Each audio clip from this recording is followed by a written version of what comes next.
down.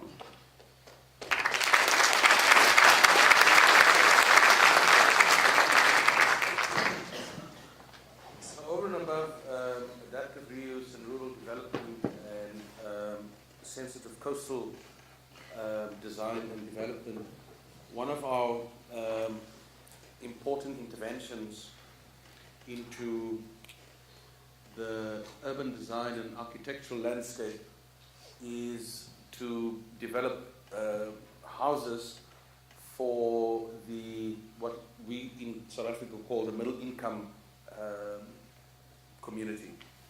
These are typically nurses and policemen and women, social workers, and over the last 50 odd years, South African housing design and housing solution never catered for that specific community. And so you have a dire need amongst a community that we refer to as the caregivers. So policemen look after your security and safety, and nurses look after your health, and paramedics and teachers look after your education and so on. And there isn't really anything on the urban landscape or the semi-urban landscape in terms of housing design and development that cater for that community, and it's a sizable community. So what we have currently is you either have relatively high-end residential developments and estates and the like, or you have lower-end housing developments, flat, uninspiring, just miles and miles and miles and miles of nothing, with little blocks of buildings. In your country, you could probably refer to it at some point as projects and all of that. It's just uninspiring landscape of buildings. So what CMAI is doing very passionately is to, and we're using Queenstown, which is about 700 or 760 kilometers north of where we operate from, and we started with a new model that could support the South African state in supporting a new way of design and livability for that particular community. This is generally people who cannot afford more than $100,000, but they don't qualify for state-subsidized social housing, so they have to purchase.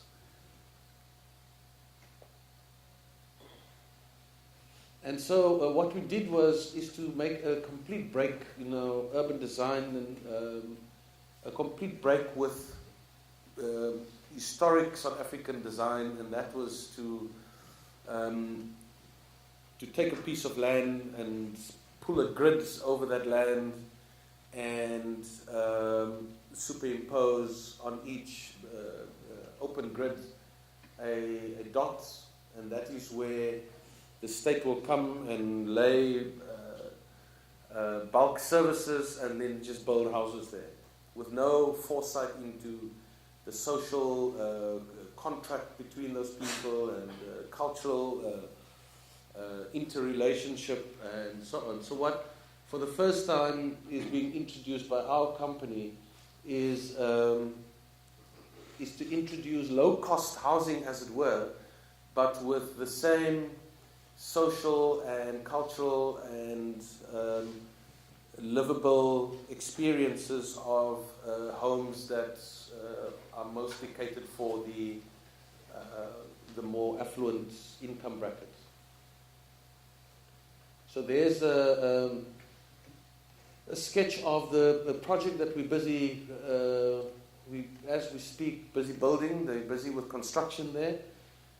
this is a first in the South African landscape. This is, once we're done with this project, it is going to make the most fundamental impact on the middle social housing bracket in the country. And yesterday when we met with the PhD students and we were fascinated by the algorithmic studies and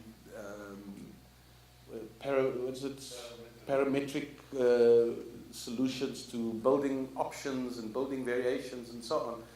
So we can now use that kind of technological innovation to replicate variations for social housing in South Africa, because as an architectural firm, we cannot really spend hours and hours and hours sitting behind the computer and drawing various options. We need to push out variations every 45 seconds, as your PhD students already are doing. So we thought of introducing this experience and this intervention of ours because it is in line with CMAI's philosophy of making social and economic urban design impacts on our broad developing landscape. Remember, South Africa is a developing country, and in many respects, in our country, it's third world by many standards. So this is a extremely exciting and sophisticated intervention that we're busy making, where the impact on people's lives will be, it will go on for years. And in fact, this project is inspiring us. We recently have been approached by a community of 2,600 who were forcibly removed from their land in the 60s. And they have now been given their land back. So there's a land restitution program going on. And instead of just building 2,600 dwellings for these people, they've come to CMAI inspired by Queenstown and Crossways, because they believe that our architecture and our urban design will allow them to be restituted with dignity. And that's essentially what Queenstown is about. It is about building homes to support dignity. Leon, do you want to take over here? Are there anything that you want to ask about this quickly? Just want to break the pattern of silence for now. Yeah? What's the price point for those houses? Yeah. What's the cost for those houses? So it's about $55,000. I mean, we're hoping to make it, to drop it even a little bit more. But we're a business and we need to try and pay the bills and all of that. And as we're trying to design it in a way that will provide dignity and beautiful livability, there's always this tension and struggle to build a really beautiful home, but you cannot be drawn into designing sophisticated finishes and all of that. So you're stuck in that kind of conflict. Yeah.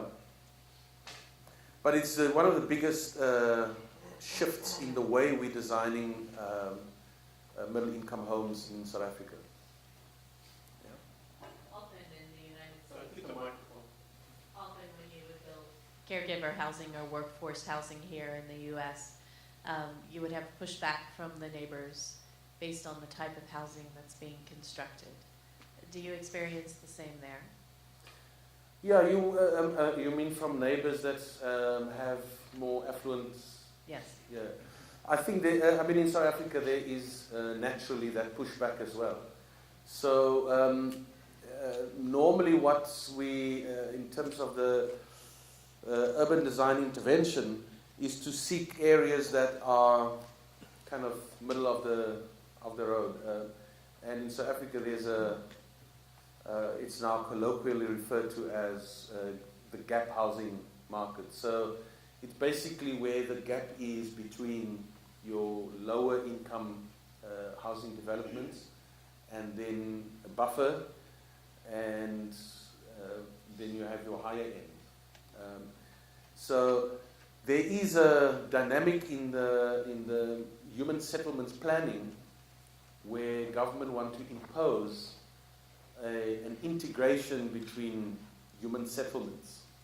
So even from your lower income bracket to have housing in your more affluent areas, but it's never going to fly really. Is that, yeah. A couple of years.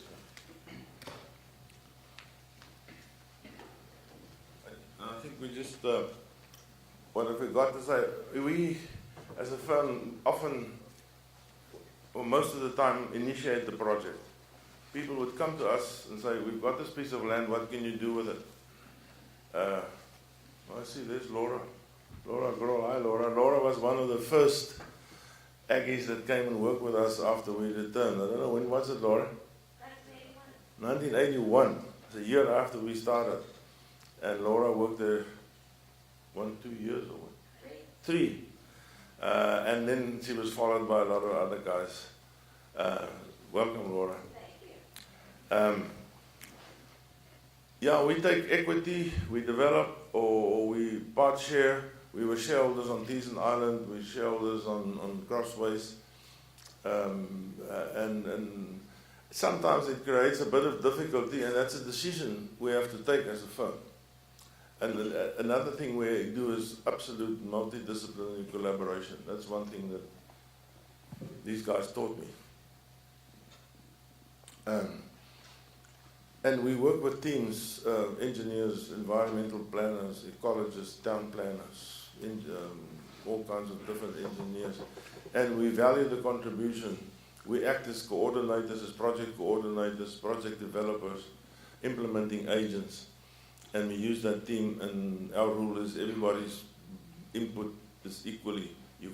I don't have a problem if the electrical engineer comments on the fascia design of the door or the color of the house. Everybody's input is seen as positive input. There's no time and no space for negative input.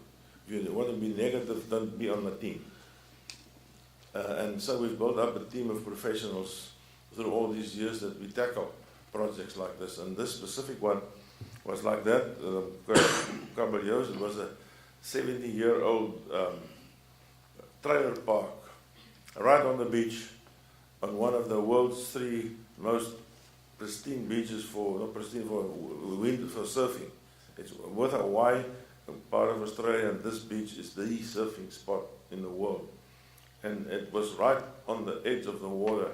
70-year-old trailer park, long time ago. All the regulations weren't there was no environmental stuff. The city put it up for auction.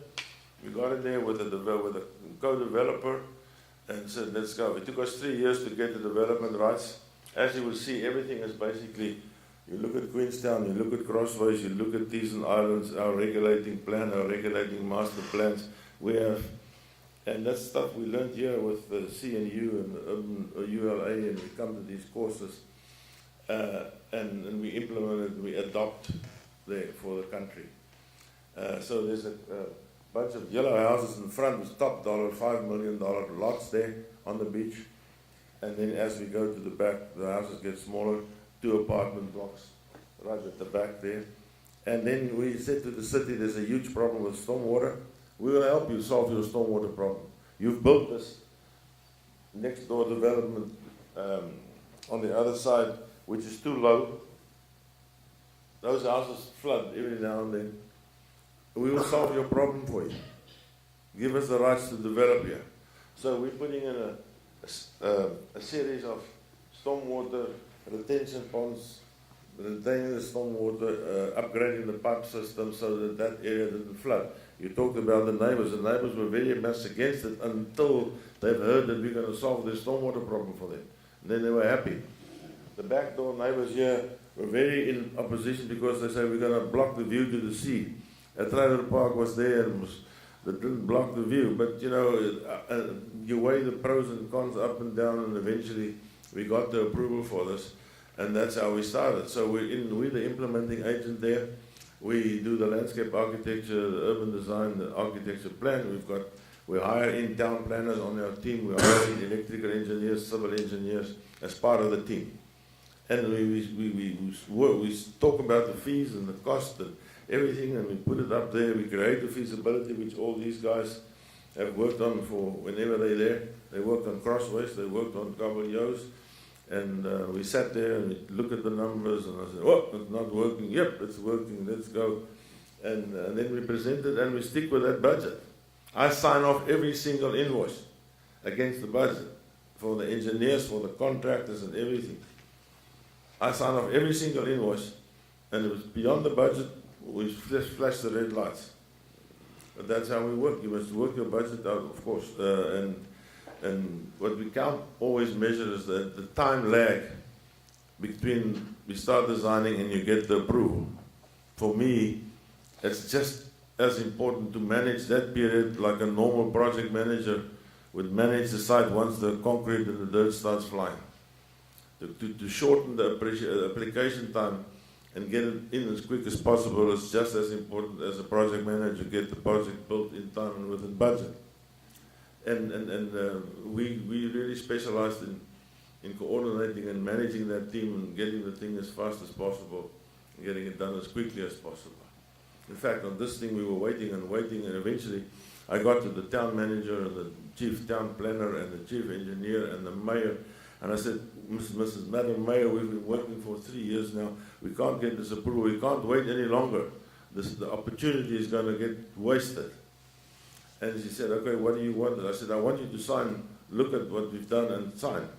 And she looked out the window across the street where the city manager was and where the town manager was. She said, I'm going to walk over the street now and you'll get your letter within a day. And we did.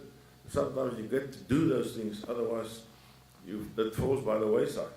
So Leon and a couple of guys, a bunch of guys worked on the design of this thing. I just want to mention again, there was the first in the country where they now said there was a caravan park or a trailer park and all the houses built next to us.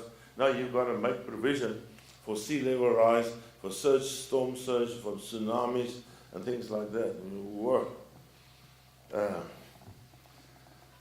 And we got the same guys that help us with Tees Island and the canals and the coastal engineers, and we worked out this system.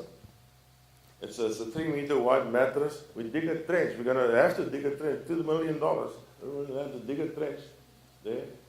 That's the normal level. There's the beach. Then a property line is there. And we're going to dig a trench, put in a mattress, put in 2 gabions, and cover it up. Never to be seen again. Never to be seen again unless there's a huge tsunami or a storm surge. But it's the first project in the country that provides for surge protection, stormwater surge, sea level rise, and protect the properties. The insurance company loves it because now they're happy. They don't want to insure. Yeah, but if you do that, we will insure. Like on Tees Island. We don't insure, but if you go to 3 meters above sea level, we'll insure. And then that's how we did it, and Leon can take us quickly through. We've got the same possible, small houses, big houses, etc., and we're building. The first 4 houses are up, the dirt is flying, contracts are done. Again, fiber optic to the home, and very narrow roads, slow traffic, things like that we always do. Okay, so as Chris mentioned, there's quite a variety of various sizes of units. This one particular is right on the corner. If I can just flip back here, it's that one there. So everything, that little section is public, and then you go through a security gate into the complex. So this is the mixed-use area. It's got a beach cafe at the bottom, and it's also got public toilets because we had to provide part of the service level agreement to provide new public toilets. And there's also a boutique hotel at the top, and you can come get a coffee here and walk down straight onto the beach via the boardwalk. These units at the top are row house units, so they're the more smaller ones. The main big challenge we have along the eastern and south coast is wind. So we had to create sheltered courtyard areas. Either there's 2 various options. Either you enter from the front via a public walkway, which is your forecourt, or from the back, which is a rear yard one. Those are two of the show units we're busy building. They link onto a public walkway, which you'll see a bit later in the video. And this house is the one I'm busy on now as well for the developer. Again, it's right on the beach, so it's one of these yellow units right there, this big one. So again, the challenge was they wanted to optimize the beach frontage to be right on, basically on the dune. So what we did here is there's a courtyard at the back, but this can all stack away. So on a lovely day, you can open all of this when there's no wind, and it's pretty much like you're sitting right on the beach. And when it's not a nice day, you can just close it, but you're still part of an open courtyard. And these are the other two show units we're busy with. I'll show you a video quick.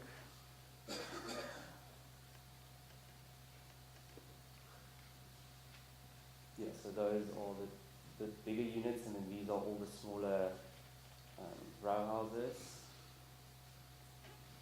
There's a pedestrian walkway that links down to the beach, and then swimming area. This obviously looks onto the swimming pool, and like Chris mentioned in the previous one, we also regulated all the units here, so you had to have a specific frontage line, which you had to adhere to basically give a character to this whole development, and that's the mixed-use area leads down to the beach.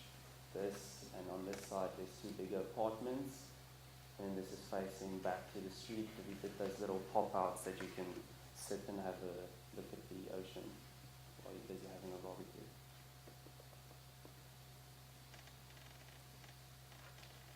Okay, Jeff. Gray Street. I just wanted to mention that you can see the density pretty high. The land was expensive, and obviously one has to try and get first of all your money back and make the money, but still leave a good project. But the big thing was that created the difference and allowed us to get that density was that surge protection wall that we built in the front and helping the city to resolve their stormwater problem on the backside. Okay, are we still together? It's going a bit longer than what we thought. Sorry about that, Jeffrey. Your meticulous and clinical design, is being sabotaged here quite considerably. But then we are from a shithole country, so we're allowed to do that.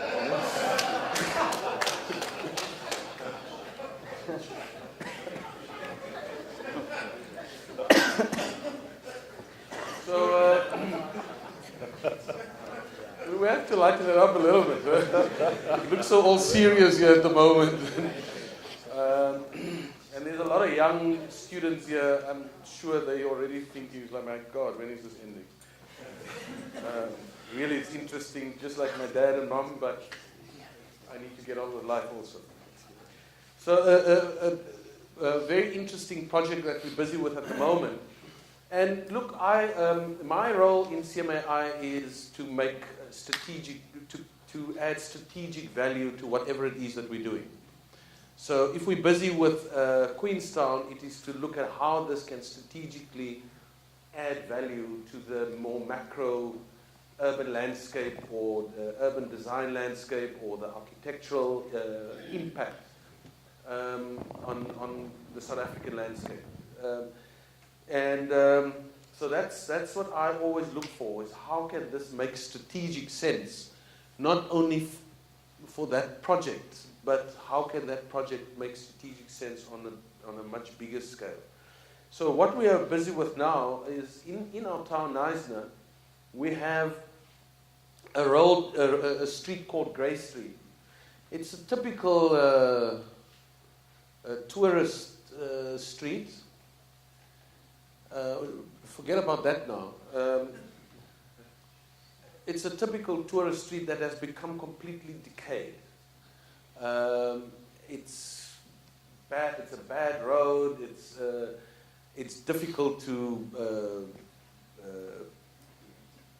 maneuver vehicular traffic there. It's hardly pedestrian friendly.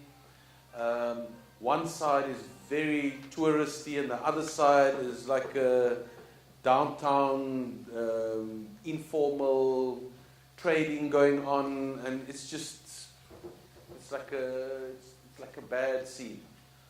And what we are doing is we've identified when we developed the integrated spatial development framework for Knysna town. And Knysna town is a small town, but it is a strategic town in South Africa because of its tourist revenue value.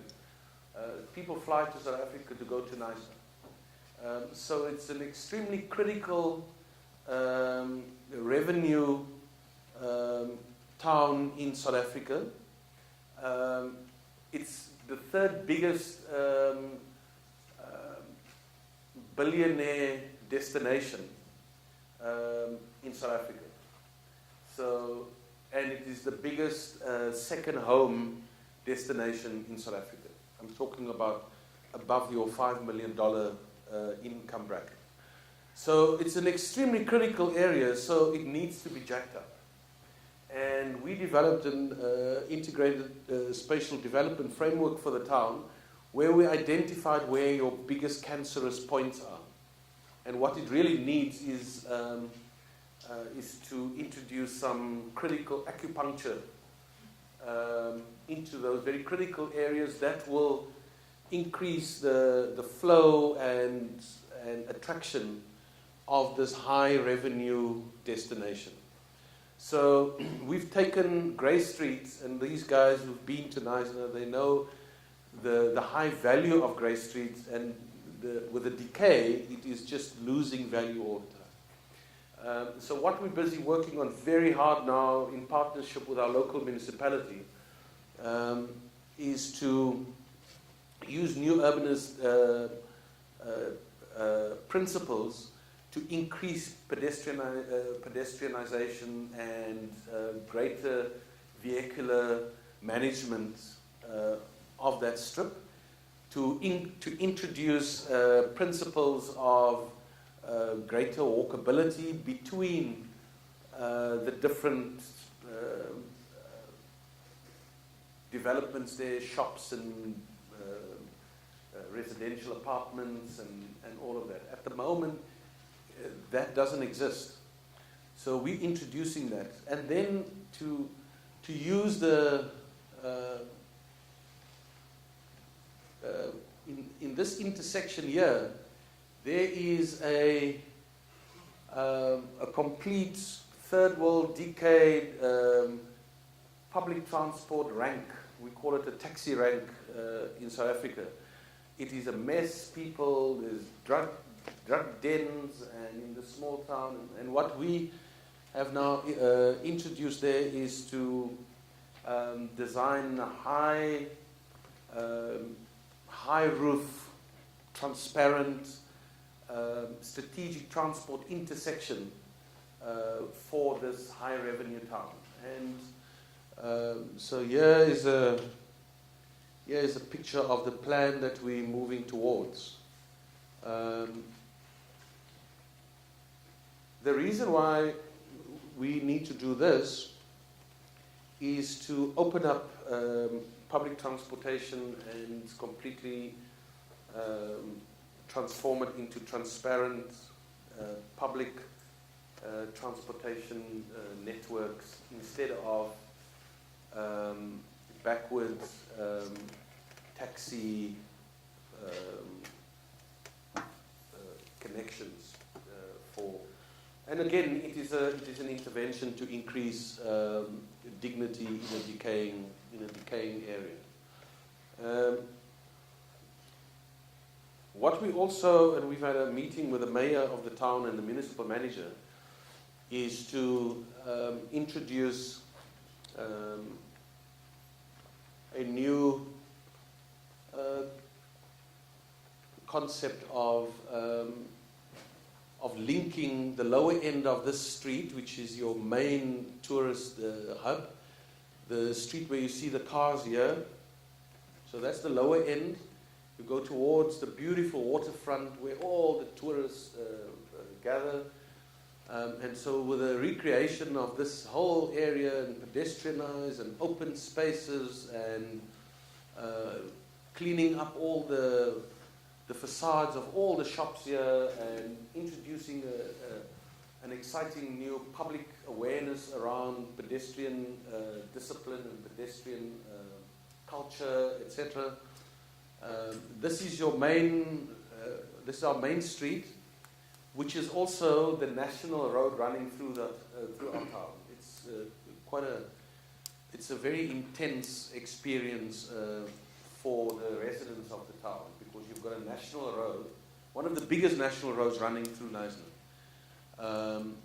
So what we're going to do here is, with new traffic engineering and urban design principles, is to change this entire intersection and make it more friendly and break this logjam of commercial traffic going through the town and so on.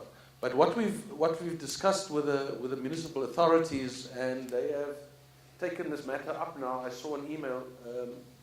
They've taken this matter up now with the provincial government to see whether there could be a generation for funds to create this cableway traffic system.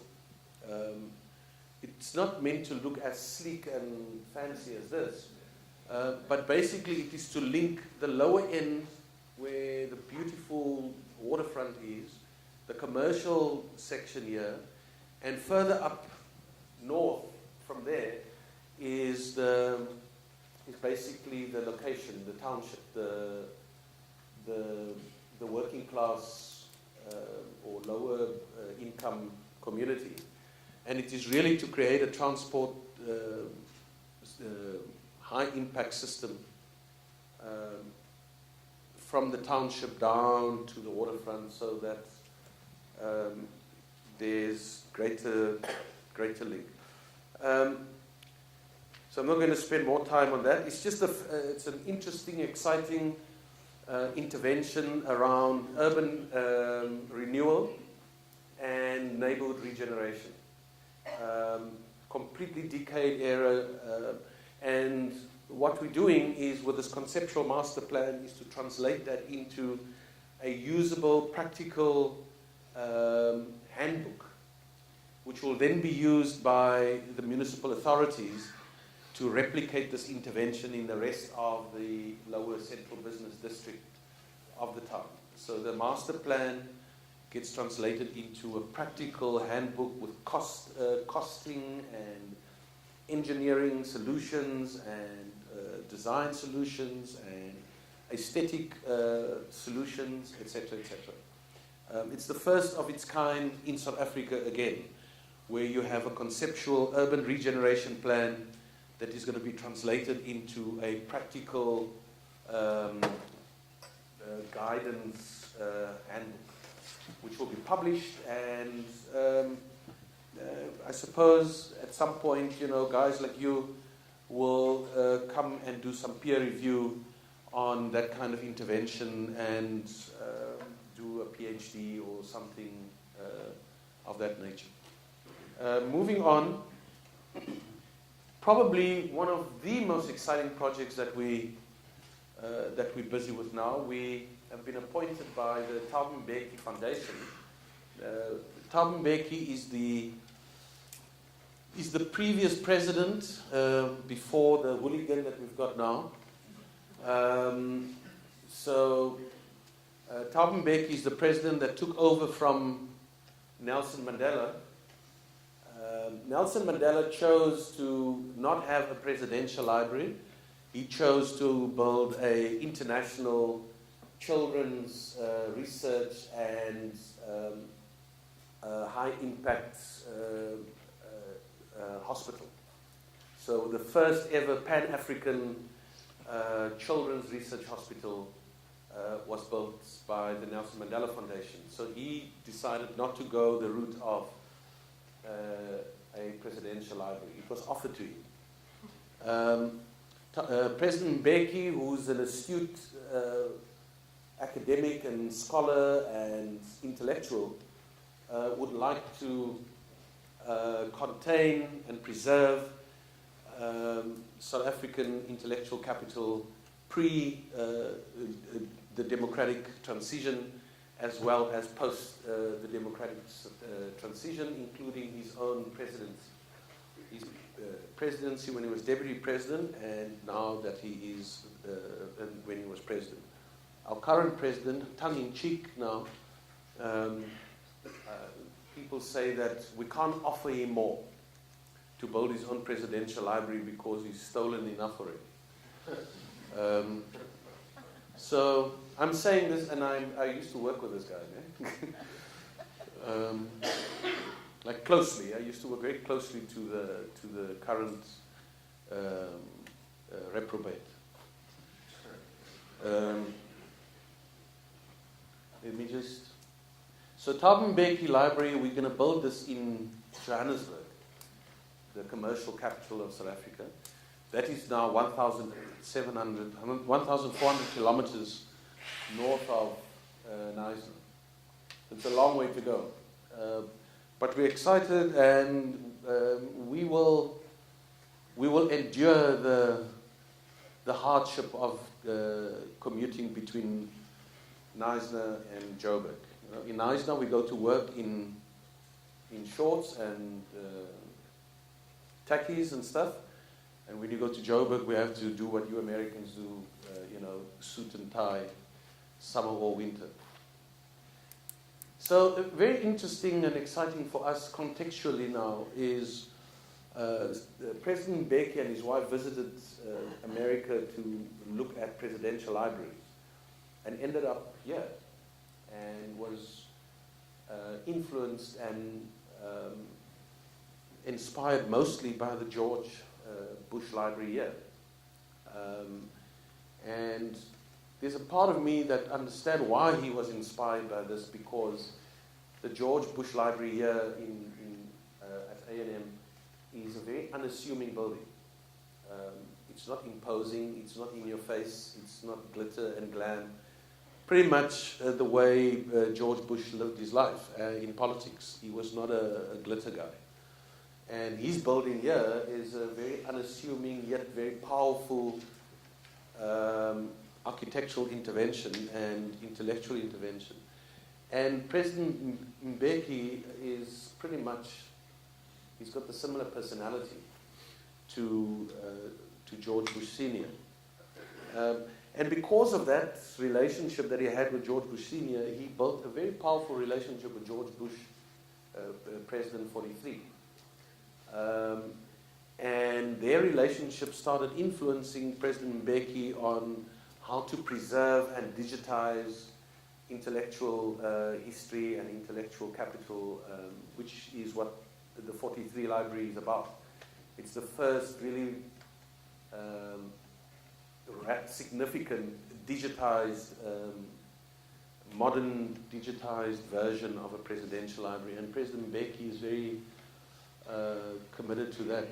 And so what we're doing is to look at the unassumingness of President Bush's library here, and to take President Mbeki's library's design into the 22nd century, as it were, which is something that he is also very, very passionate about, modernization and upgrade and so on. Again, contextually speaking, we will show a bit of the design that the conceptual stuff that we're busy with. We are far from even getting to the nuts and bolts of the design of this building.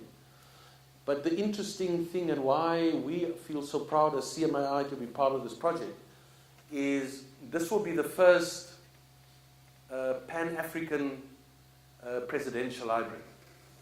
And it is the President Mbeki and the chief executive of the Mbeki Foundation is so excited about this, because the first Pan-African library that's existed some 100 to 300 years ago, even more, in a small African country called Mali, with the library of Timbuktu. And do yourself a favor and go and read up on the most fascinating piece of global history on how mathematics got conserved at the University of Timbuktu. Mathematicians and algebra guys were there, and Egyptian medical researchers, and Algerian guys, and Sudanese academics, and it was a hotbed of academic activity in this small desert town called Timbuktu. And when President Mbeki became president of South Africa, one of the first things that he did was to raise money from this guy, George W. Bush, to preserve all the manuscripts of the University of Timbuktu. And the manuscripts of the University of Timbuktu is now going to be hosted in the President Mbeki Presidential Library. And President Bush here is a very big friend of South Africa and a big friend of President Mbeki, and probably the most popular US president in Africa, more than President Obama, because of the increase in American foreign aid to Africa during his presidency, and direct foreign investment from the stateside, and that relationship grew and grew. So that for us is the most powerful context in the building that we. This is the. I mean, Leon will take over now, but I just want to talk about. This is in in one of the top suburbs of Johannesburg, and this is where currently President Mbeki's office and residence is, post-presidency. And this is now the piece of land on which we are going to build this presidential library. And the Mbeki Foundation has made an agreement with one of the biggest synagogues in Johannesburg, which is in the suburb of Killarney. And the synagogue has agreed that they will transform their public parking facility to collaborate with the Mbeki Presidential Library. So all of that. Before Leon takes over, I must tell you this interesting story about how it came about, that the small architectural firm got this job. When the Mbekis came here and they met the director of the library, they asked, so can we meet the architects or the guys who designed this building? And they said, yes, you can meet the architects. But we can even do better than that. You can meet one of the architect's mentors. And they says, okay, can you introduce us to this person? And they says, well, you're fortunate this chap lives in South Africa. Who is this guy? No, it's a Dr. Chris Mulder. So the Mbeki family arrived at the doorstep of Dr. Chris Mulder, and they saw the world-class development of Teeson Island, and immediately knew that they found the right door. And from that point onwards, we have now a very intimate dialogue, ongoing, robust engagement with the Mbeki Foundation. So that's a very interesting story. An additional interesting story, anecdotally now, is President Mbeki doesn't want this building of his to be seen as owned by big corporations, especially now the last 8 years of our experience, where corporate greed has compromised the integrity of the South African state and South African politics.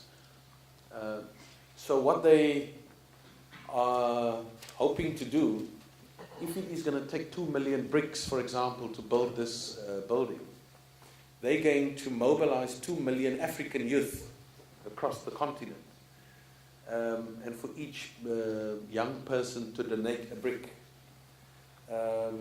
and to mobilize hundreds and thousands of women in Africa to donate bags of cement. And so they will involve the entire African citizenry to eventually have a large ownership of this building. And that will also be the first of its kind, not just in Africa, but in the world, where a $65 million building is going to be co-owned by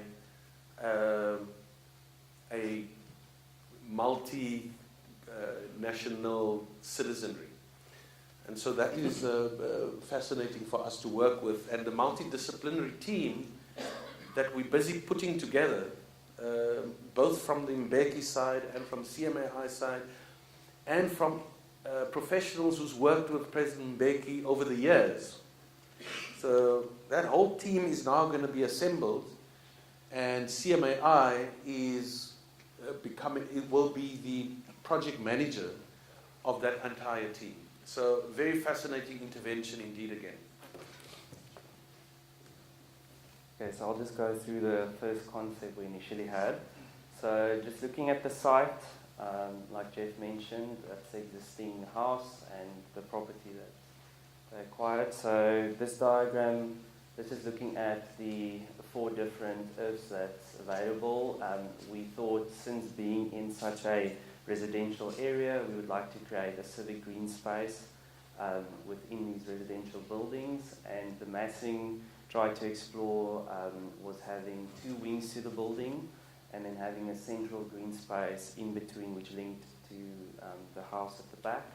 And then here we started to explore with the massing, obviously how do you start to put your thresholds between very much what's public, semi-public to private, and through doing that, through creating push the building back to create a forecourt to the building. At the top, that's just basically explaining how we started just giving functions to where the library, conference center, and the admin's been pushed to the back to link with the existing house. Joining this idea of having books and nature really came from traditionally in rural Africa, most of the schools are underneath a tree. So we thought that would be a nice idea of bringing that into the buildings so that you can take a book and get the feeling of going to sit and read underneath a tree. And that's really where this idea came from, having this very thin canopy covering these 2 masses, very ephemeral, so it puts in quite a nice filtering of light, but it also helps to step down the building to respond to the residential scale right next to it. So conceptually, that's just the plan showing exhibition. You enter to the forecourt, there's a big park atrium which links down to the park, separating the admin and the existing house, and then the library to the side. And this is pretty much what we were thinking of for the library. So it's this whole idea of being in between the trees. You can get a book and sit and read right next to it. And that was just the early concept we had. So this is the library on the left, the conference center, this kind of African pattern that lets light through, and then the forecourt as you come up. There's also just a short video clip to illustrate what the quality of the light would be inside of the building. Yeah, so that's the forecourt. You've got your library, conference center on that side.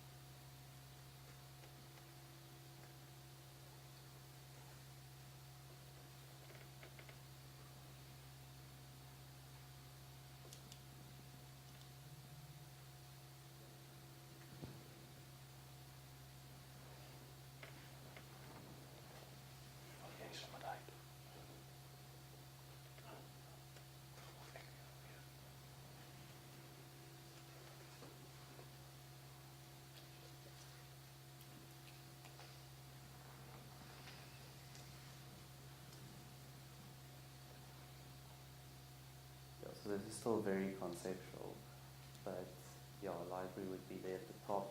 We've got the screen space in between.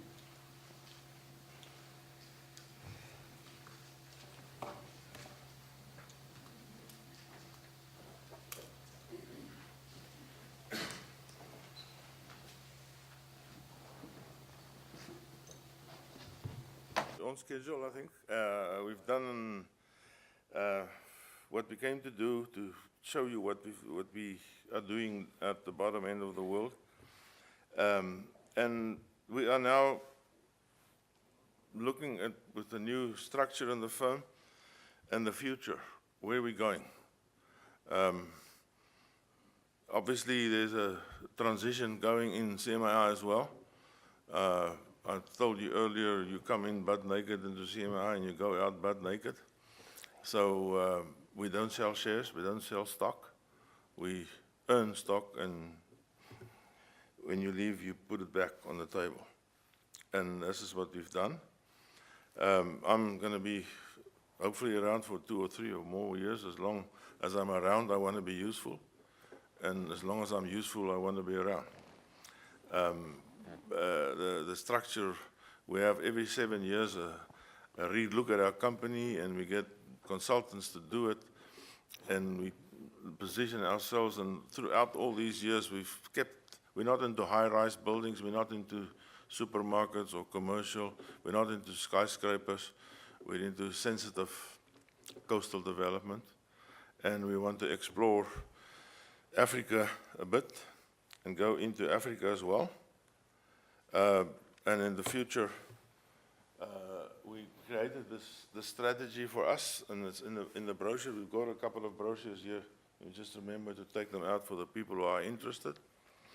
It says that's our mission statement for the next 5 years, I think it said.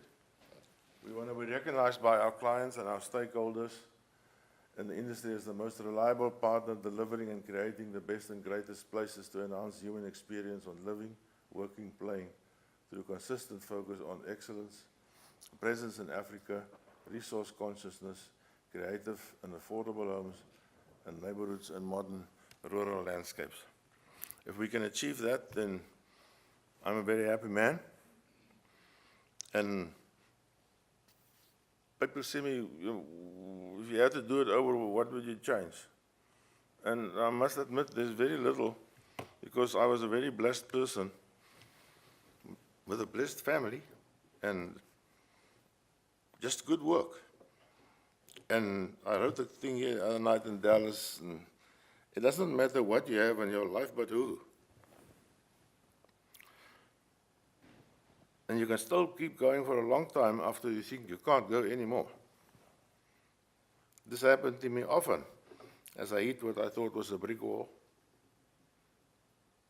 And almost every time, a crack appeared in the wall from nowhere. And the thing worked out. So I just want to leave this with you. And I've got a sign on my door that says, living on the edge and taking risks is the key to happiness and success. Everything worth doing is risky. With this, I do not mean to gamble the farm away or to gamble the building away, but taking calculated risks, evaluate the risks, and put your foot down and go for it.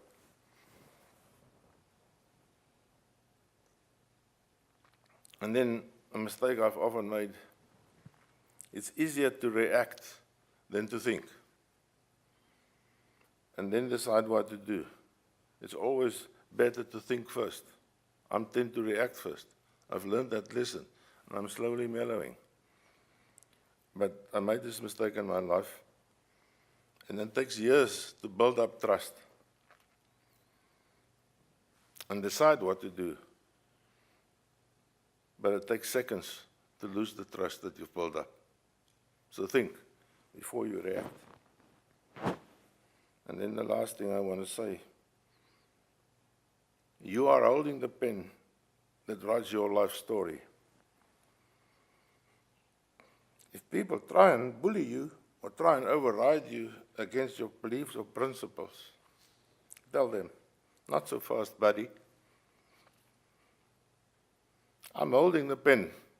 I'm holding the pen that writes my life story. And your delusion of superiority is your problem, not mine. Thank you very much.